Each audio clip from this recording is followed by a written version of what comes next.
In part one, we explored women playing in male-dominated sports, talking about how women are still seen as too weak, too emotional, and that some sports are just for men. We also talked about how women are strong, determined, but often underestimated, and sometimes our passion isn't enough. Many still face barriers, online abuse, and a culture that assumes that they don't belong. Their fight isn't just personal, it's a challenge to the system, a call to rewrite sport culture. Hello, my name is Bal and I do taekwondo. Hello, my name is Sienna and I'm part of women's football. Hi, I'm Gabby and I play American football. Hi, my name is Caitlin and I'm part of fencing and ultimate frisbee.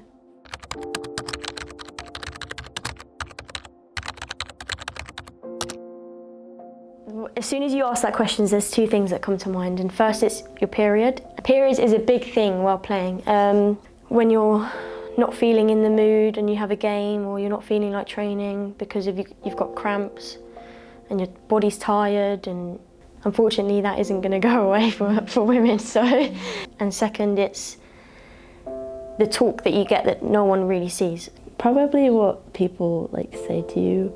It's not people in the society mainly, it's like when you talk to people outside of it and you say oh, I do this sport, they're like, oh, what? Isn't that kind of like a man's sport? It's like, oh, no, not really. I think last year at uni, when we were playing UCFB, and I was doing the lino, and there was an audience behind me, and I think I stepped on the pitch, or was running on the pitch sideways, and they were just shouting, and they were just like, get off the fucking pitch, get off the fucking line, you're a shit lino, what are you doing? And it's like, okay, well, let's just take 1 second. If there were people that could do this for me, like actual linos, then we wouldn't. We don't have that. Maybe it's because we're women and we don't need that, and we just need a ref and that's it. But someone needs to step into that role, and whether you like it or not, just be quiet. There's different challenges, for example, kit. For Falcons, we only have men's pads, which is obviously, that's because they obviously don't get many girls join, so I do understand it, but at the same time the men's pads can be uncomfortable sometimes because they're just built differently. Every time you're in pads you're uncomfortable when it hurts. It's the fact that you feel like maybe you're not keeping up with the others. Doing well in American football, I'm going to have different standards to set myself, because I'm not going to be able to do everything that he's going to be able to do, and it's just kind of about, I think, accepting that and thinking, as long as I'm doing the best that I can, I'm fine. The positive with it is that I get treated the same as everyone else. I'm expected to do kicks the same, spar just as good.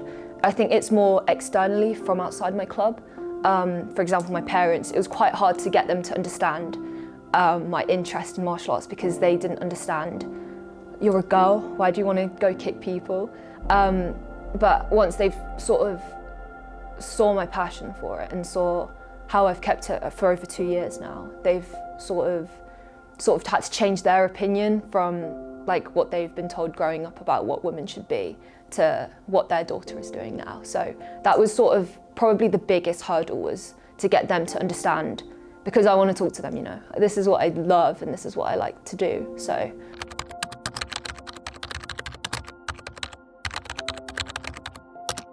we didn't have that opportunity from the beginning, and it takes time, and it shouldn't take this much time, but it takes time for women to be able to be seen and heard on the pitch.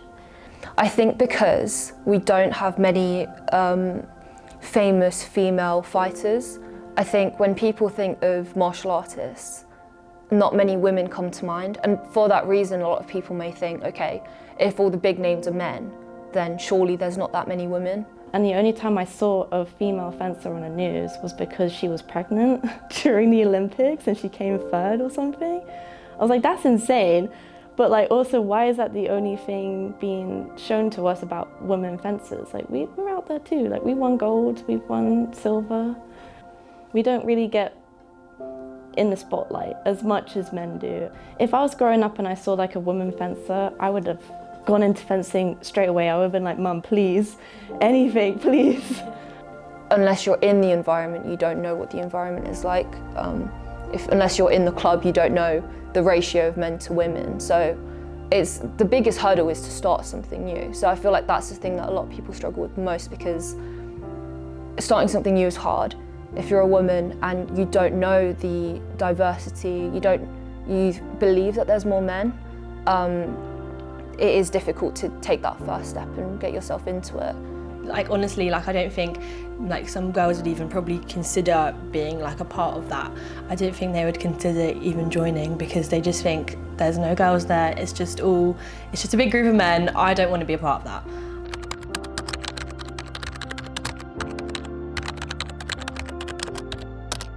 In football when I was younger, and I was like, okay, I want to be part of a team, and my parents were like, okay, let's go find one. It felt that not just myself, but all girls were kind of invisible, because there weren't that many teams to choose from, especially if you're trying to find somewhere local. In uni, I wouldn't say so. In uni, it's completely different. It's like the different conversations I get, like, I guess, like if my boyfriend was to say he did something, they'll be like, wow, like explain that to me. If I said I did it, they'll be like, okay, don't you want to try like ballet or like maybe like netball, because like netball's very, very female dominated.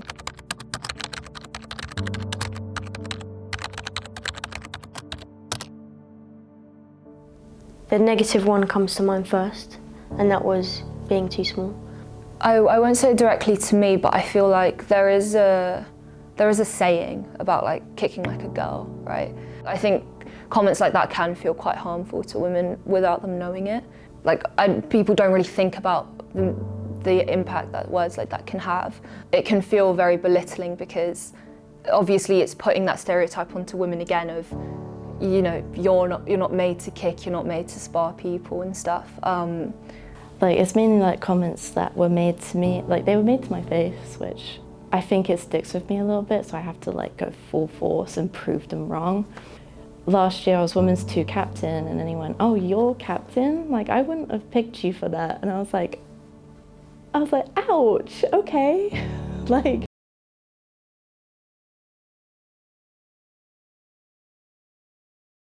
when people say negative things, you just have to let it make another fire inside of you. Positive things, I can't really remember as much as the negative, but yeah, there's been multiple positive things. I think when I first started playing, it was, yeah, you're doing well, and it doesn't have to be a big thing, it could have been very small. Just knowing that someone is watching me, and is like actively giving me feedback. But there has been positive ones.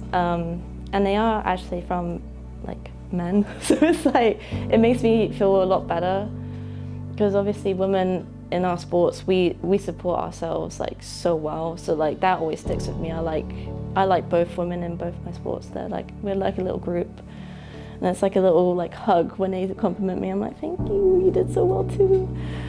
Like I won the most improved last year for fencing, and I was shocked by it, because I was like, what did I do? And it was our coach, and he noticed it, and I didn't even think he was noticing it, but the fact that he did, like I was like, thank you so much. And like when I'm playing now, like I still remember, I still hear like IKs like cheering for me, going like, you've got this, I know you can. But knowing like I had that like support, like it makes me like feel a lot safer in the community of being an athlete. I think, yeah, when I first joined, I already mentioned him, Ian, Coach Ian. I think he could tell I was a bit unsure. I wasn't really sure if I was going to stay. I was a bit scared. I was like, if I put myself out there and I do something wrong, someone's going to shout at me, everyone's going to be disappointed in me, like no one's going to want me on the team. I was actually terrified. I think he kind of noticed, and like he's been so supportive the whole way through, and I honestly think that if it wasn't for him being so supportive towards me, I don't think I would have stayed. You don't realise that it's there because it's so normal. I've never known football without that. Even when you're playing and there's supporters but for the other team that are also women, but they're shouting at you and saying, you're doing this too soft, or you kick like a girl, or you do this, or you run weird because you're a girl, they're also supporting the women on the other side. So what are you doing? If you're gonna say something about myself as an individual, don't target the gender. A lot of stuff about being like, you're gay if you do this, you're gay if you play this sport. Like, it's just crazy. Women can't enjoy a sport without there being a backlash or without there being something else. And it's crazy because we are just doing what you're doing. And that's all we want to do. All we want to do is play the sport that you're playing. But it was mainly like the stereotypes of women being brought up. It was like jokes saying like, women belong in the kitchen, like, yeah. At first it made me feel very unsafe, but now it's like, now that they've shut up and they've like kept their mouth closed and they've stopped saying it, it's a nicer community now. I think a lot of women feel more safe to join. I think obviously it's a big group of guys. There's going to be that lad culture. Not that they not ever say anything disrespectful, but I think it's important that if you're not comfortable with like anything they're saying, if you're not comfortable in the situation, like you don't have to be like you're not one of the lads. You don't have to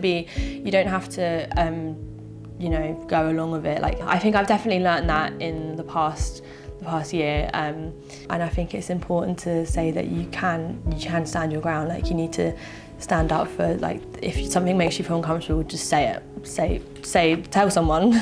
The more you kind of start to stand up to it and tell people, if something makes you feel uncomfortable, you tell someone. The more that you do that, the more that people will realise that makes her feel uncomfortable. Like that can't happen.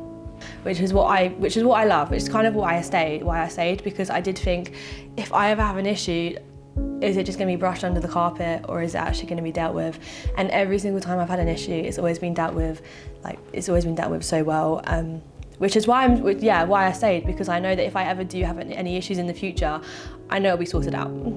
We're quite lucky because one of the biggest aspects of martial arts is discipline. So when we're in the dojang, there isn't the aspect much of banter and making jokes about other people. We don't really experience much of it in our socials or like outside either, but it's a very much a thing of you learn discipline, you learn respect, and you learn not to make comments about other people. So luckily I can say there's no sort of lad culture or banter that I've experienced.